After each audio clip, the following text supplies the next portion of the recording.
Well, guys, it's been a month. Past month of your guys' lives, I hope. Let's see how week 4 went with Oslo and Paris. And just a quick note, this video is like week 4 and 5. When I filmed this introduction, I thought I'd have time to make a separate, week 4 video. I apologize that I hadn't had time. Our first horse show of the year was recently, and since it's May, that's when things start to get a bit busier for 4-H.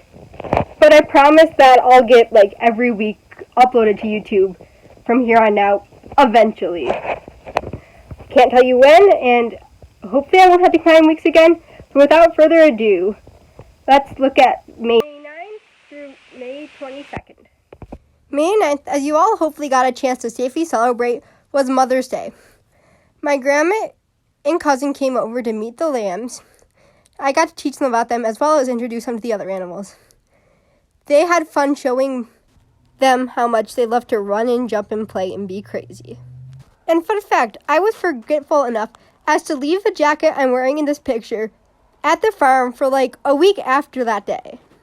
Ozzy and Paris still love all the other animals. Look at pretty girl Paris posing with Molly. They're always still so eager to greet me. And Molly's eager to try to steal the lamb's straw, hay, and minerals. Bella likes to keep an eye on them too. It's really a whole unbreakable cycle. The horses get jealous when I'm petting the sheep and not them, and the sheep get jealous when they think I'm paying more attention to the horses than I am them. Marty especially doesn't like having to share his mommy. The horses don't enjoy the fact that I give the sheep so many minerals. I'm pretty sure they think that when I'm giving them minerals, I'm giving them grain because we use the same kind of dishes. We give them minerals just because they're helpful. The mineral we use is called general purpose mineral, so it can be used for a few other animals and sheep. We have to be careful what we give our sheep because too much copper can be extremely toxic. As you can see, we have a whole line of animals waiting for my attention and to see what goodies I bring. And of course, a horse trying to steal them. Silly Bella. I had to stop recording the video so I could actually open the door. And as you can see, Oslo and Paris love to try to escape every chance they get. I usually put the small bowls of minerals in a bigger bowl in hopes that they won't dump it, but they still do. At first they would dump it and it would stay in that bowl, but they've since learned how to work together to push it over. And I've caught them red-handed before, or should I say red-bodied. Silly Oslo. But they're cute and good sheep otherwise. I love their mineral mustaches they get after eating them. But raising auction lambs is way more than just feeding them, walking them around, and admiring their cute faces. So today, since I was lacking footage for this week anyway, I decided to film one of the other parts of taking care of them. This is what some people might call gross. But to me, cleaning up after them is just another day in the life and part of the job. I genuinely enjoy caring for all of my creatures and animals, which is something that 4-H has taught me to love and part of the reason why I want to be a vet. When I auction them off, obviously I'm prepared for that they're probably going to leave me someday. Well, at least Oslo is. I won't only miss them. I won't, really be sad that they're gone, but I'll actually miss having, the 2 extra animals to take care of. I won't have a sheep that I have to work with every day. I won't have to feed them and water them and hay them. I won't have to clean their stall anymore. One less thing I have to do, so in some ways that's a relief. But like I said, I really do love taking care of all my animals, no matter what part that is and what other outsiders' opinions might be of it. Honestly, nothing can gross us farm and 4-H kids out. You don't know or want to know some of the things we've touched, smelled, accidentally inhaled, and everything we've accidentally eaten. You only live once, so come on, everybody has to experience lamb manure in their boot now and then, or face planting in arena dirt. Anyway, this is what cleaning their stall looks like. So I didn't record the whole time I cleaned their stall that week, but what I do is I take everything, or mostly everything, out with a pitchfork. Then when I get to the end and it's mostly lighter stuff, I grab the shovel. I fill the wagon that attached to the back of the quota first. Then I fill the muck buckets. Sometimes I use a wheelbarrow. This isn't the most flattering video as, I'm cleaning a stall, and yes, I'm stepping in it to push it down. I had a lot of trouble figuring out where to put my phone or what angle, and cleaning a stall one-handed while you're filming doesn't work well, but I think you'll get the general idea otherwise. I then sweep anything still remaining out, like the little shavings and the dust and leftover pieces of straw, and put it in buckets. In this exact video clip, I'm just sweeping everything back to the back of the stall to make it easier for the shovel. I didn't capture the, finishing touch sweeping. And as per usual, the whole time I'm doing this, the horses are all making sure that the straw I'm taking away is not quality hay, and the lambs are making sure they make a big enough mess of the intact bales of straw and hay just because they don't want to feel like slackers. I didn't really know what to show you guys, and this was kind of a fly-of-the-moment idea, because I clean stalls so often that I really don't, think too much about the process, Unless I'm, teaching someone how to do it in person. It's just kind of second nature to me. I'd also like to note that the whole time I'm cleaning stalls, I'm constantly checking on the sheep. I never let them run around unattended. And believe me, they don't leave me alone either. They love trying to jump in and out of the wagon and the buckets and the wheelbarrows. I then put a very, very thin layer of shavings down. In my videos of the sheep in the stall, you've probably never seen the shavings. That's because we put straw over it. For horses, we use just shavings, but because of wool, we have to use straw for sheep. I put the straw down pretty thick. You always want to use more than you think you have to because straw gets pushed down easily. Probably just not quite a half bale each time. I also sweep the straw that's been displaced from the bale into the stall so we don't waste it. Then I put the lambs back. Sometimes I put them back early if I have to go grab another bag of shavings. I tried to videotape that for you, but the little stinkers ran out of the open door. Over late fall, winter, and early spring, with what we clean out of the horse stalls and rabbits and chicken and cats and now sheep, we dump in the gardens.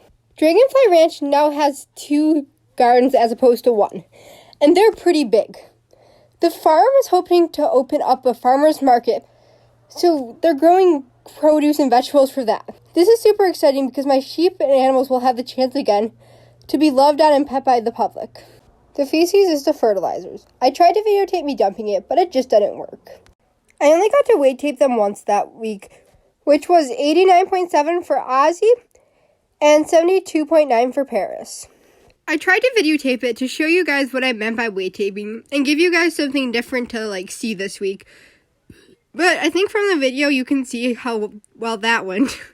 It's just a piece of yarn, so I'm not hurting them. They're wanting away from me just because they want to play and think that I want to play with them too, which is cute but slightly inconvenient.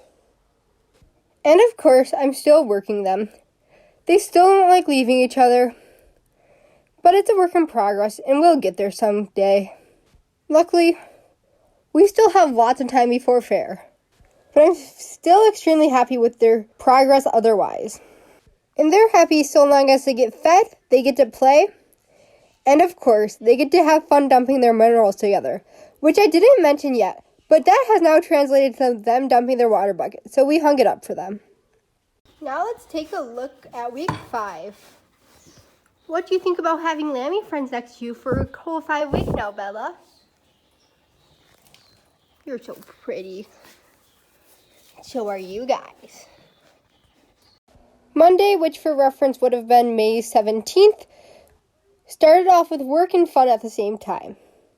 I was working them outside, and there was lots to sniff and explore. I would work one while my mom held the other one in the shade eating grass. So it was nice to see them calm down enough to want to explore their environment and not just try to bring me back to their friend or bah. Although you can see as soon as this tractor was thoroughly swift, Oswald went running back. Paris really loved this little Fred Flintstone car. I'm pretty sure that she genuinely considered jumping in it and trying to drive away. I wonder where she would have went. Too bad it's not a Lamborghini. Ha ha ha. Okay, dumb joke.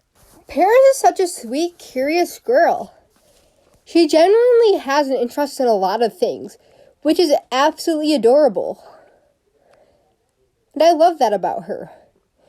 It's so fun to watch her learn about her environment and appreciate it. Even if some of the things they like to sniff aren't always pleasant. I tried to videotape myself walking them both just to show you guys what that looked like. So that's what you're seeing on your screen now. There's lots of fun distractions in the barn. And animals always have a way of sensing when we're distracting. Since I was only holding them both in one hand, I'm pretty sure they could tell that I was also videotaping. So that's why they tried to take advantage of me and not want to come in and run right past their stall door. They also don't like coming in the stall if they're going to be the only one in there. And of course, there was more minerals, more mess, more jealous Bellas, jealous Jessies, and cute cats that are also jealous. And lots of silliness. Paris did this to herself. I'm a little bit too big to go mutton busting on purpose, but Paris didn't seem to notice or mind. But if you're ever bored and need something to watch, mutton busting with actual little kids is pretty funny and cute. The lambs got to sniff some more horses and enjoyed staring at them. And even got to watch one take a bath on one of their daily exploration trips, or just when we let them out to run around. We have to make sure they don't get into too much trouble then. The lambs get to play and eat grass and just hang out. They were very curious in what I was doing to the horses. I don't think they would like it very much if they were on the receiving end of the bath, though. It's so fun to watch them have fun. They also got to explore more of their environment when we opened their stall up. The stall has a head hole in it for miniature horses to look out of, but when the sheep were smaller, they could have fit through it if they wanted to. So we covered it up with chicken wire so they didn't escape. They broke the chicken wire and it was sharp, so it was a safety risk. But they were big enough that we felt comfortable taking it down completely too. Well, not all the way out at least. When I was working Paris in Oslo, he was very upset, so he tried to jump out, I think. Luckily, I caught him in time and was able to get him back in safely. I thought of a different solution so this wouldn't happen again. By the way, that look on my face is the mom I asked you for help. You had to help a 3-year-old get her shoes on. And now you finally get over here and you want to take pictures instead? I'm terrified about the safety of my lambs look. Oslo weighed tape Tuesday at 93 pounds, which I'll believe, and Paris at 75.8 pounds, which I think may be a little high. Thanks for watching our video. We'll update you next time. As you can see, Marty's very jealous when I'm talking about the sheep, not him. Again, thanks for watching. Bye.